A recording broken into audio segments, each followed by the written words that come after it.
მე ვარ ანასტასია გოგოძე, 12 წლის, ვსწავლობ მე-16 საჯარო სკოლაში. ჩემი საყვარელი საქმიანობაა ხატვა, ცეკვა და ჰოკეი.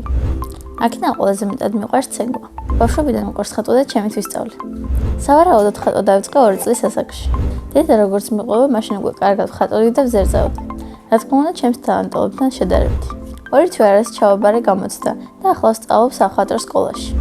დამხვდა კარგი ბავშვები, კარგი მასწავლებლები და ძალიან კარგი გარემოა. ძირითადად ვსწავლობ შრიფტების გაკეთებას და ფერების შერჩევას. ხატვაში ჩემთვის ყველაზე რთულია საღებავებით მუშაობა, ხოლო ყველაზე ადვილი ნახატის ჩონჩხის შექმნა. ჩემი საყვარელი ფერია იასამისფერი. გამოფენა ჯერ არ მქონია და მეკდება რამდენიმე დღეში. ჩემს ნახატებს ვაგროვებ და დაახლოებით ახლა მაქვს 20-30 წელი. ერთი ნახატი გამომივიდა განსაკუთრებით ლამაზი. ეს ნახატი არის ნატურმორტი და შავ ფანქრით არის შესრულებული დოქი და ვაშლი. იმდენად ძვირფასია ჩემი ნახატები ჩემთვის, რომ არც გაყიდვა მინდა და არც გაჩუქება. სამაგიეროდ მიყვარს მე რომ ჩუქნიან საჩუქრებს. ამ ბოლო დროს რაც მახსოვს, მასწავლებელმა ჩუქეთ ცირკის ფილეთი. ჩემი ოცნების საჩუქრია დიდი თანხა საბანკო ანგარიშზე. ამ ფილით გავხსნიდი ცეკვის სტუდიას და მე ვიქნებოდი ქორეოგრაფი. ცეკვა არის ჩემი ერთ-ერთი ყველაზე საყვარელი საქმიანობა და ვცეკვავ 6 წელია სამეჯლისო ცეკვებს. ჩემი საყვარელი ცეკვაა რუმბა. ამ 6 წლის განმავლობაში ვქონდა ბევრი კონკურსი და შეჯიბრი საქართველოშიც და საზღვარგარეთაც. ყველაზე კარგად დამახსოვრდა ბათუმის ჩემპიონატი. იმიტომ რომ მე ავიღე მეორე ადგილი და ჩემო ძმამ აიღო პირველი ადგილი. დარწმუნებული ვარ, რომ გავხსნი ჩემს სტუდიას და ვიქნები წარმატებული ქორეოგრაფი. ჩემი სკოლა მიყვარს, იმიტომ რომ მყავს კარგი კლასელები და კარგი მასწავლებლები. ჩემს კლასში ყველაზე მხიარულია ჩემი ძმა ალექსანდრე გოგოაძე. ყველაზე ჭკვიანია ანასტასია სამნიძე. ყველაზე მშვიდია მარიამ ხალვაში. ყველაზე ცალკეა დათა შავაძე. მე ვარ ყველაზე სამართლიანი.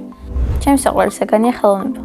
საყვარელი მასწავლებელია ხათუნა ჯანელიძე, რადგან დავყავართ ბევრ ექსკურსიაზე. ასევე უყვარს ბავშვები და არის თავის საქმის პროფესიონალი. ბავშვობაში მინდოდა გამოსულიყავი ექიმი. ახლა მინდა ვიყო 18 წლის, იმიტომ რომ უკვე მექნება ჩემი სტუდია და ვასწავლით ბავშვებს. სახლში ცხოვრობთ მე, დედა, მამა, ჩემი 2 ძმა და 1 და. კიდე მინდა ყავდეს პატარა ძამიკო. მამიკო არის სიმპათიური, მაღალი, ძალიან კეთილი და შრომის მოყვარე. მე ვარ მამიკოს გოგო. დედიკო არის ძალიან ლამაზი, მზრუნველი, ყუჭუჭა და ისიც ძალიან მიყვარს. ჩემი აზრით მე ვარ საშუალო დონის დიასახლისი. ასე იმიტომ მგონია, რომ სახლის დალაგება ხანდახან მეზარება და საჭმლის გაკეთებითაც დიდად არ ვეკლავ თავს. პირველად საჭმელი რო გავაკეთე, ვიყავი 8 წლის. დედა აცხობდა პიცას და მეც გვერდით ვედექი, ვაცხავდი პიცას და უშლიდი ხელს. მიყვარს კითხვა, თუ წიგნი საინტერესოა. ჩემი საყვარელი წიგნია პეპი გძალწინდა. მე რომ მწერალი ვიყო, წიგნს დავწერდი ლამაზი გოგოს თავგადასავალზე. ეს გოგო რა თქმა უნდა ვიქნებოდი მე. ჩადოსნური ჯოხი რომ მქონდეს, გავსდიდი სკოლის დასვენებებს. სამოგზაუროდ სიამოვნებით წავიდოდი ლონდონში. წინა მონაწილემ დამიტოვა ასეთი შეკითხვა. ანასტასია რომ არ მოთქვეს, რა მერქმეოდა? მე ანასტასია დამარქვა დედამ და ეს სახელი ძალიან მომწონს. იმიტომ რომ ჩემი სახელი ნიშნავს ახალ სიცოცხლეს. მაგრამ ანასტასია რომ არ მოთქვეს, ალბათ მერქმეოდა ალექსანდრა, რადგან ჩემ ძმას ჰქვია ალექსანდრე და ორივე ერთად პოეტურად ჟღერს. ჩემ შვილებს დავარქვე დანიელს და დინას. შემდეგ მონაწილეს ვუტოვებ ასეთ შეკითხვას. ვისთან ერთად იცხოვრობდა უკაცრიელ კუნძულზე? მე მაგალითად უკაცრიელ კუნძულზე ვიცხოვრებდი ჩემ ტყუპის სალძმასთან ერთად. ყვავილებიდან მეგავარ წითელ ეკლებიან ვარდს. მე ასევე მიყვარს ჰოკეი და დავდივარ ჰოკეის წრეზე. მინდა რეკლამა გავუკეთო ამ წრეს და შევახარებო გოგოებს. იმდენად ცოტა გოგო თამაშობს ჰოკეის, რომ ვარ ბიჭების გუნდში. თამაშობ შეტევაში და მიყვარს გოლების გადანა. მაქვს სკოლის ალღო და პირველივე შეჯიბრებაზე გავიტან რამდენიმე გოლს.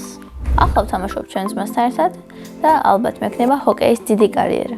ბედნიერება არის ოჯახთან გატარებული თითოეული წუთი. მე ვარ ბედნიერი ადამიანი.